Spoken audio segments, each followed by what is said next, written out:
Assalamu alaikum, this is Asif Mushtaq, and today I'm going to share something about IELTS speaking. Today we are going to discuss part 1 in detail. Basically, before we start the discussion, I would like to tell you that IELTS speaking is divided into 3 parts. This is one-to-one session with the examiner, and it carries 3 different portions. The total timing of IELTS interview is around 11 to 13 minutes, which is the time for checking your proficiency, and the examiner deals with 3 different portions one by one. Today we are targeting part 1. Basically, this is of 4 to 5 minutes, and this is known as familiar topics. This is a portion where examiner actually wants you to give spicy or reasonable answers, and he intends to assess your proficiency.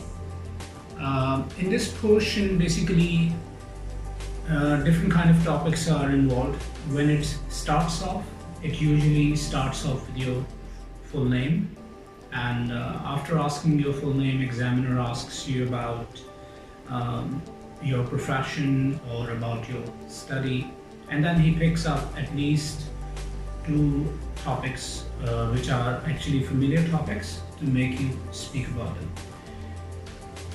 This portion, I always say, is a kind of icebreaker which basically encourages the speaker to talk more. Questions are not very difficult. They are already known to you, they are familiar to you, and examiner intends to assess you by listening your answers, which are slightly prolonged. We don't really go with short answers. I would never suggest to give short answers about the part 1. And secondly, in this portion, we need to be very careful that sometimes we go with the direct answers. Whatever the answers are there, people go with yes, no, direct answers. They need to use fillers. Fillers are basically very, you can say, essential, or they are really there to aid you when you are in trouble. They can buy you time from the examiner and make you talk about it. Suppose if I ask you a question like, do you listen to music?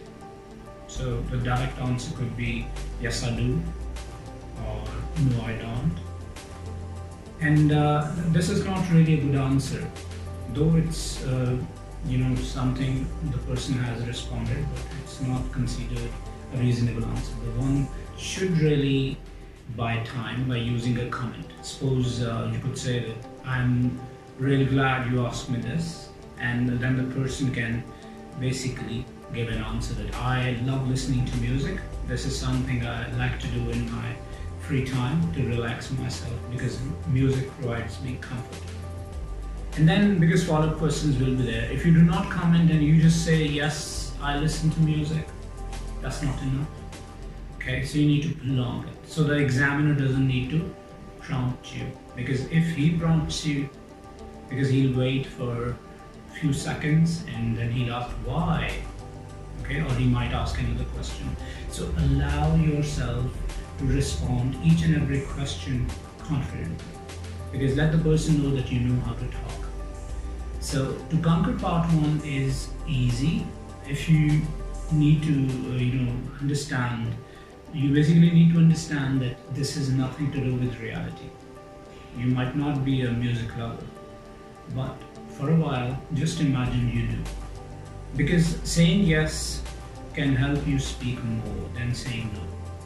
And this is a very good approach by the candidate who appears in an interview, giving a reasonable answer. Let the person know that you can talk, because 4 areas are assessed: your fluency, your pronunciation, your grammar and accuracy, and your vocabulary.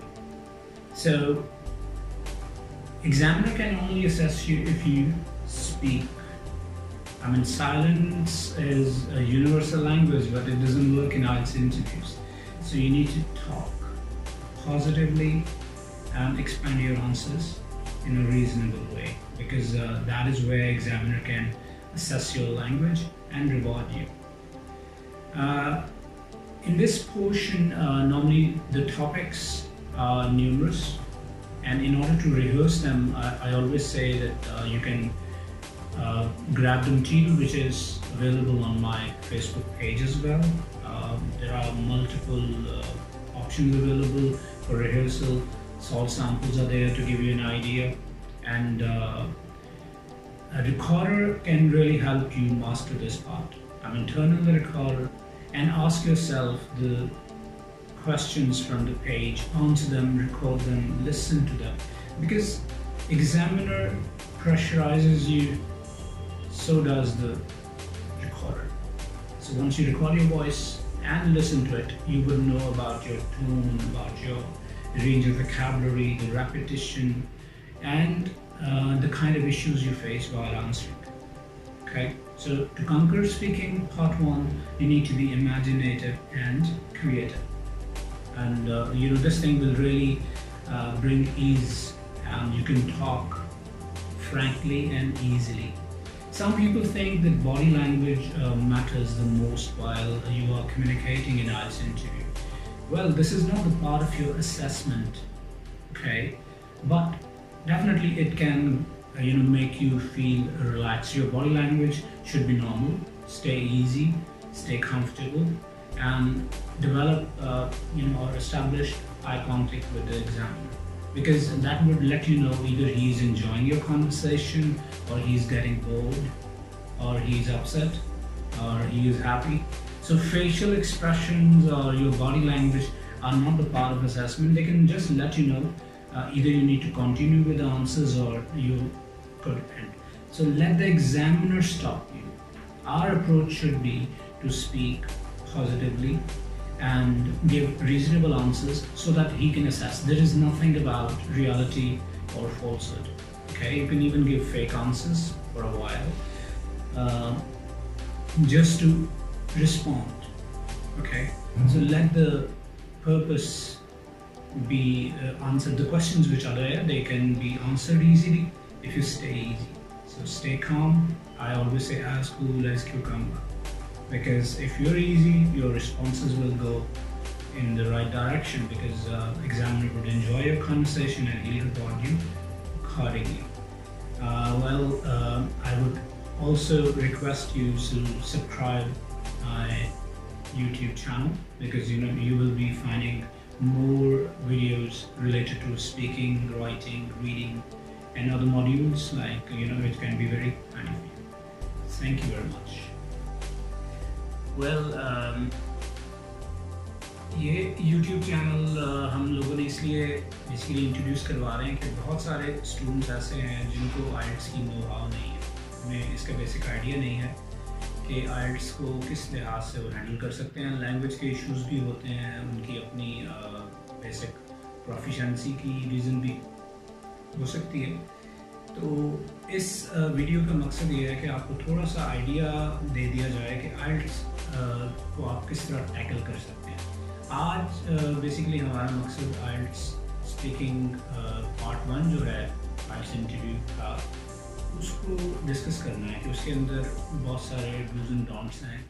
अक्सर लोगों को गलतफहमी भी है कि किस तरह इसको हैंडल किया जाए, आया कि उनको शॉर्ट आंसर्स देने चाहिए या उनको लॉन्ग आंसर्स देने चाहिए। वो कंफ्यूज हो जाते हैं IELTS का इंटरव्यू की रिहर्सल के दौरान, या अगर वो कोई वीडियोस देखते हैं तो उनको असेसमेंट नहीं हो पाती कि कौन सी चीज़ सही है। तो इसमें सबसे ज़्यादा इम्पॉर्टेंट चीज़ जो आपको समझने की ज़रूरत है कि अक्सर लोगों को इस हवाले से कन्फ्यूजन है कि शायद IELTS के इंटरव्यू के अंदर उनके एक्सेंट के ऊपर भी कुछ असेसमेंट होती है। तो एक्सेंट बेसिकली आपकी असेसमेंट का क्राइटेरिया नहीं है, ना ही आपकी बॉडी लैंग्वेज, आपके फेशियल एक्सप्रेशंस की वजह से आपका स्कोर कम होता है। लेकिन इसमें बहुत सी चीज़ें ऐसी हैं जो बेसिकली आपको खुद को करनी चाहिए ताकि आप कॉन्फिडेंट फील करें ड्रिल के लिए। सबसे इम्पॉर्टेंट बात यह है कि जब आप एंटर होते हैं इंटरव्यू के लिए, आपको सबसे पहले एग्जामिनर को ग्रीट करना। राइट, उसको आप वेलकम करें एंड ग्रीट करें अकॉर्डिंग टू द टाइम, जो भी उसमें सिचुएशन है। और आप उसके बाद जब इंटरव्यू स्टार्ट होता है तो पार्ट 1 के अंदर आपको बेसिकली आंसर्स जो आपकी रेंज है वो होनी चाहिए 5 to 10 सेकेंड। ठीक है, आप जब बैठते हैं आप स्ट्रेट अवे बैठें, you can grip your hand across your fingers like this. इसमें ये होता है कि जब आप कॉन्फिडेंटली स्ट्रेट बैठेंगे it will make things easy for you to look into the eyes. आप आई कांटेक्ट डेवलप करें एग्जामिनर के साथ, तो उससे आपको ये भी पता चलता रहेगा कि आपके आंसर्स जो हैं वो एग्जामिनर इंजॉय कर रहा है नहीं कर रहा है। लेकिन एग्जामिनर की जॉब ये है कि आपसे आंसर्स बुलवाए, आपको बुलवाए। तो अगर आप शॉर्ट आंसर्स देंगे तो एग्जामिनर कभी भी आपसे जो है ना वो इंग्लिश नहीं बुलवा पाएगा। तो आपने आंसर्स की रेंज 5 to 10 सेकेंड रखनी है, जिसके अंदर आप उसको जो भी आंसर पूछे जाते हैं उनको रिस्पॉन्ड करें और कोशिश करें कि आपका आंसर 5 to 10 सेकेंड लॉन्ग हो जाए पॉजिटिवली। हर दफ़ा ऐसा नहीं हो पाएगा। सपोज अगर आपको आपका